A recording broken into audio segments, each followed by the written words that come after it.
পুনৰ সকলোকে নমস্কাৰ জনাইছোঁ। এয়া হ'ল দেউতা সবাহৰ দিনা ৰাতিপুৱা সোণমইনাই আমাৰ ভকতৰ ভৰি ধুৱাই আছে। ভণ্টি আৰু মই ভকতৰ সেৱা জনাই আছোঁ। আনফালে ভিতৰত এয়া ৰাতিপুৱা যিটো জ্ঞাতেলি সকাম বুলি কয় সেই সকাম ভাগ চলি আছে আৰু বাহিৰত দেউতা গুণমুগ্ধসকলে আয়োজন কৰা স্মৃতিচাৰণ সভাখন চলি আছে। এনেকুৱা এটা পাঁচপৰা অঞ্চলত 1952 চনতে এটা চিন্তা কাৰ্যকৰী কৰিছিল। এখন বিদ্যালয় প্ৰতিষ্ঠা কৰাৰ নিচিনা এটা ডাঙৰ কাম আৰু মহৎ কাম আৰু এটা সুদূৰ প্ৰসাৰী সফলতা আৰু আশাবাদ লুকাই থকা কাম এটা যে কৰিছিল তেখেতৰ সেই চিন্তাৰ ফচলটো এতিয়াও আছে, বৰ ধুনীয়াকৈ তাতে থিয় হৈ আছে যিডোখৰ জেগাতে তেখেতে সৃষ্টি কৰিছিলে। আমি তেখেতৰ প্ৰতি শ্ৰদ্ধা জনাবলৈ ওলাইছোঁ। মই প্ৰথমে তেখেতৰ ঘৰটোৰ আগত মই এগছি বন্তি প্ৰজ্বলনেৰে আজিৰ এই গোটেই অনুষ্ঠানটোক এটা মংগলময় ৰূপ দিবলৈ চেষ্টা কৰিছোঁ। তাৰ কাৰণে মই শ্ৰদ্ধাৰ ধৰ্মপৰায়ণ ব্যক্তি নিপেন গোহাঁই ডাঙৰীয়াক আমি ইয়ালৈ আগবঢ়াই লৈ আনিবৰ কাৰণে আমাৰ আহ্বায়কসকলক অনুৰোধ জনাইছোঁ। তেখেতে এগছি বন্তি প্ৰজ্বলন কৰি আমাৰ এই স্মৃতিচাৰণ অনুষ্ঠানভাগীৰ মংগল কামনা কৰিব আৰু তেখেতৰ যাতে অদেহী আত্মাই ভগৱানৰ দেউকাৰ তলত ফেৰে শান্তিৰে যাতে থাকিব পাৰে তাৰো কামনা কৰিব।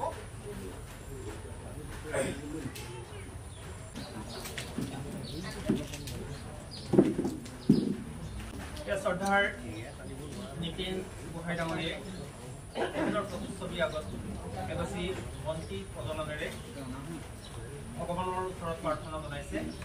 তেখেতৰ অদেহী আত্মাই য'তেই আছে ততেই যাতে চিৰশান্তিৰে থাকিব পাৰে তাৰ কাৰণে আমিও সকলোৰে হৃদয়ৰ পৰা প্ৰাৰ্থনা জনাইছোঁ। ইয়াৰ পাছতে আমাৰ মাজত উপস্থিত হৈছেহি আমাৰ শ্ৰদ্ধাৰ অৱসৰপ্ৰাপ্ত প্ৰধান শিক্ষক গিৰীন বৰগোহাঁই ছাৰো আহিছে, কে নাৰায়ণ ছাৰ আছে আমাৰ মাজত, অপূৰ্ব কুমাৰ কলিতা ডাঙৰীয়া আছে, অজিত বৰাদেৱ আছে। সকলোৱে আহি তেখেতৰ যি প্ৰতিচ্ছবি সেই প্ৰতিচ্ছবিৰ সন্মুখত ধূপকাঠি জ্বলাই আৰু পুষ্পাঞ্জলি অৰ্পণ কৰিবহি।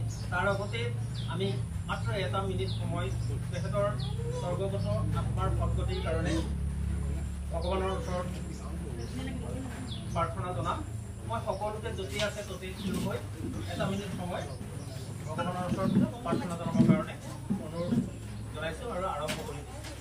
ইয়াৰ পাছতে আমি সকলোকে আমি ইয়ালৈ আহি তেখেতৰ যি প্ৰতিচ্ছবি সেই প্ৰতিচ্ছবিৰ পুষ্পাঞ্জলি জ্ঞাপন কৰিবৰ কাৰণে আমি আমন্ত্ৰণ জনাইছোঁ। এজন এজনকৈ সকলো আহক, মই নাম কৈ দিছোঁ আৰু সকলো আহক। আমাৰ ইয়াত উপস্থিত আছে সকলো মীনা হাজৰিকা বাইদেউ আছে, ললিত দত্ত, তৰুণ দত্ত ডাঙৰীয়া, পৰম দত্ত, সকলো আহিব। ভূপন গগৈ ছাৰ, মীনু ফুকন বাইদেউ, মীনা বাইদেউ আছে, যাদৱ বৰুৱাদেৱ আছে, অপূৰ্ব কুমাৰ কলিতাদেৱ, অজিত বৰাদেৱ, নিতেন চৰণদেৱ আছে, আমাৰ বিদ্যালয়ৰ সূৰ্যপ্ৰভা বাইদেউ আহিছে।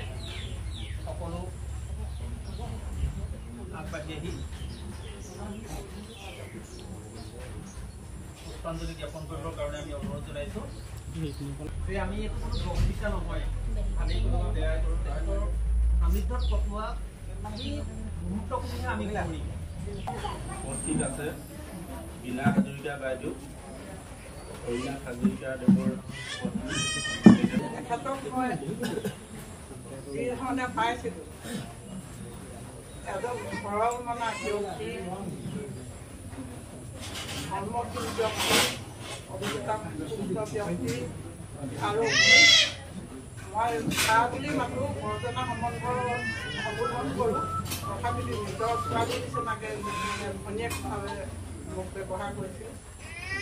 তেতিয়া লগতে মই হাতীপুৰাৰ মাকেকত দিয়া হৈছিল, তেতিয়া আহি মই সোমাই চাই গৈছিলোঁ। মোৰো আমাৰো তেখেতেও বহুত দিন অসুখত পৰি থকাৰ কাৰণে এনেকৈ দি খা খবৰ কৰিলে আমাৰ অকণমান অসুবিধাও হ'ল। ল'ৰা ছোৱালীবোৰ বৰ নাথাকে, মই অকলেই থাকোঁ।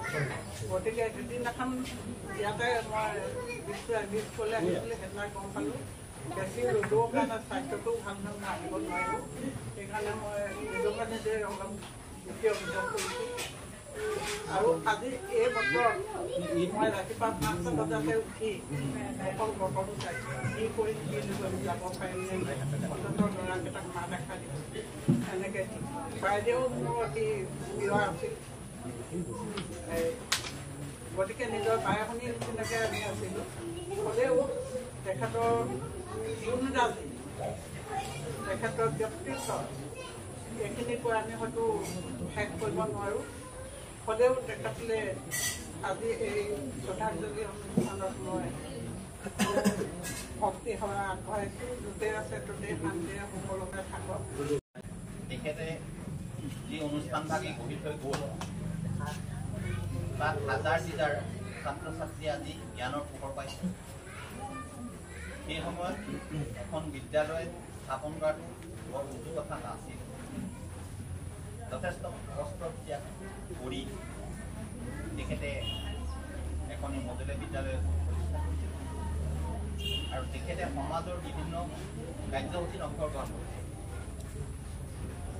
আমি শিক্ষক হৈ থাকোঁতে আমি তেখেতক পাইছিলোঁ আদৰ্শ পাঠদান চক্ৰত। মহিলা বিদ্যালয়ৰ আদৰ্শ পাঠদান চক্ৰ আছে, আমি সেই পাঠদান চক্ৰত তেখেতক পাইছিলোঁ আৰু বিভিন্ন সামাজিক অনুষ্ঠানত আমি লগ ভাগ কৰিছিলোঁ। তেখেতৰ গুণ বখানি শেষ কৰিব নোৱাৰি।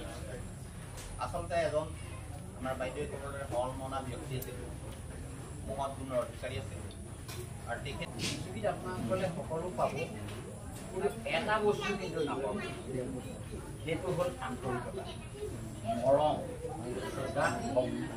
এই চাৰিটা বস্তুৰ ভিতৰত বিশেষকৈ আন্তৰিকতাটো আটাইতকৈ ডাঙৰ। আমি ককাইদেউৰ লগত মই প্ৰফেচৰ ডাঙৰীয়া আছিলে, তেখেতৰ জৰিয়তে মই এই গাঁওখনত মানে থাকিবলৈ লৈছিলোঁ। কেঁচুৱাসকলৰ পৰা ইয়াত আছিল বুলি ক'লেও ভুল নহ'ব। ক্লাছ 10ৰ পৰা মই ইয়াতেই ডাঙৰ হৈছোঁ। ইয়াৰ বায়ু, পানী আৰু জনসাধাৰণ প্ৰতিটো ঘৰ দুৱাৰ প্ৰতিটো মানে নিহিত হৈ আছে। আৰু এই ক্ষেত্ৰতে মই শ্ৰদ্ধাৰ নীলচিতে ককাইদেউক লগ পাইছিলোঁ, খেল ধেমালিত লগ পাইছিলোঁ, কথা বতৰাত পাইছিলোঁ। অনেক ধৰণৰ সময়ত তেখেতক খুব আন্তৰিকতাৰে, খুব ব্যক্তিগতভাৱে আৰু খুব সুন্দৰভাৱে পৰিচালনা কৰা। মোৰ কথাকেইটাৰ ভিতৰত এটাই কথা প্ৰথম ক'বলৈ আছে যে আপোনাসকলে তই, তুমি, আপুনি এনেকৈ সম্বোধন কৰা আমাৰ সমাজখনত পাইছে, কিন্তু তই মোৰ জীৱনত কৈছোঁ যে মোক যিকেইজন মানুহে তই বুলি সম্বোধন কৰে সেইকেইজন মানুহক কিন্তু মই অন্তৰৰ পৰা পাহৰিবলৈ, বাকী সকলোকো পঢ়া নাই, কিন্তু সেইকেইজনক মই বিশেষভাৱে মানে অন্তৰৰ বিশেষ গুণত মই তেখেতক থাকিবলৈ দিছোঁ।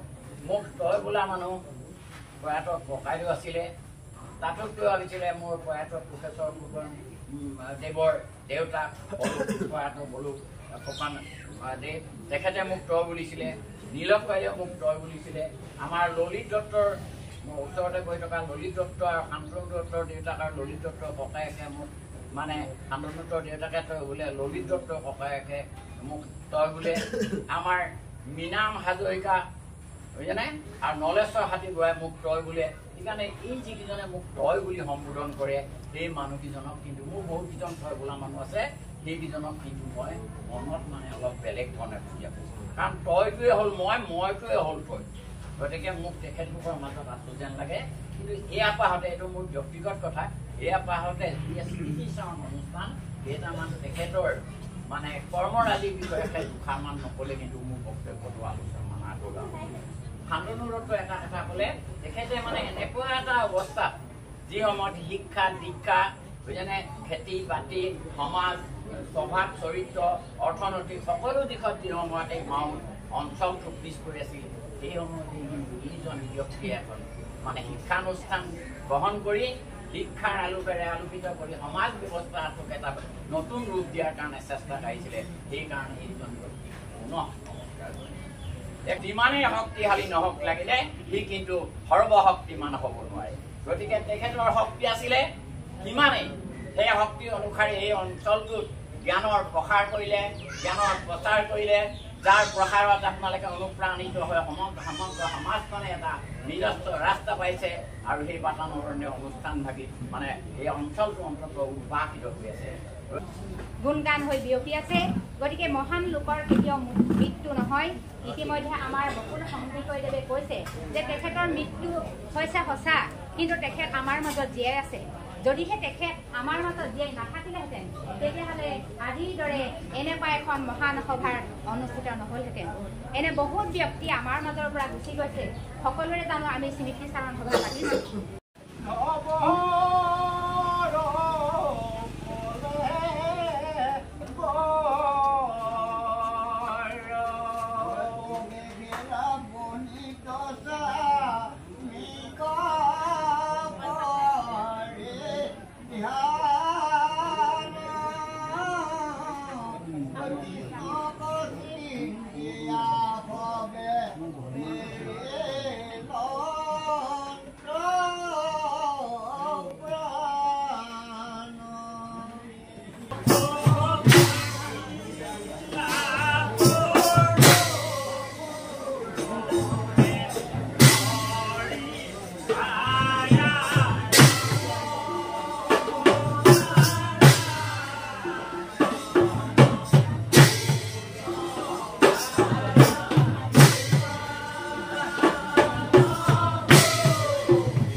নিমন্ত্ৰিত অতিথিসকল, এইখিনি আইসকল, ভকতসকল সিফালে আছে। অকণ অকণ ভিডিঅ' কৰি ৰাখিছোঁ, পাছত স্মৃতি ৰোমন্থন কৰিবলৈ হ'ব। সাধ্য অনুসাৰে আপ্যায়নৰ চেষ্টা কৰিছোঁ। নাজানো ক'ৰবাত যদি কিবা ভুল হৈ গৈছে, যদি কিবা ভুল হৈছে নিজ গুণে মাৰ্জনা কৰিব।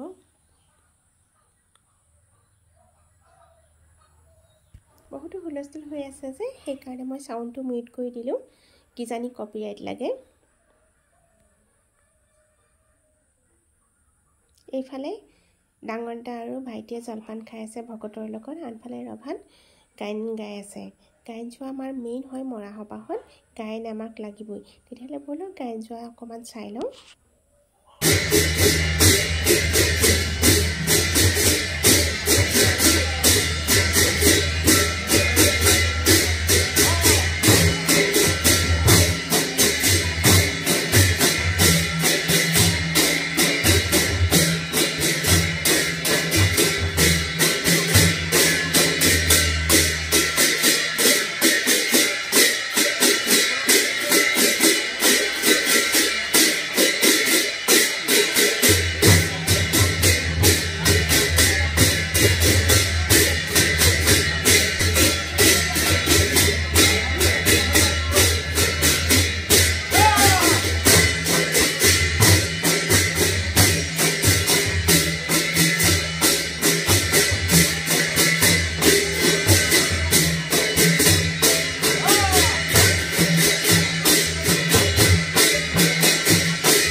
দি যাবি সমলে দি যাবি আকৌ সেইটো আমাৰ লেখা মাৰি আৰু দুটা মানুহ মাতি আনিব আমাৰ দেৰি আৰু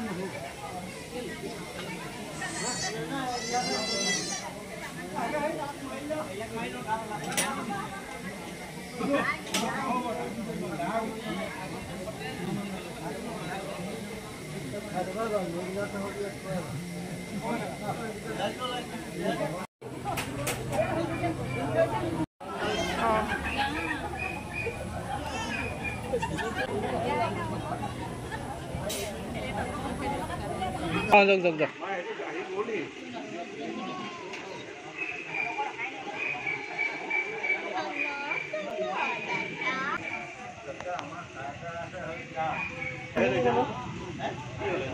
সময় লাগে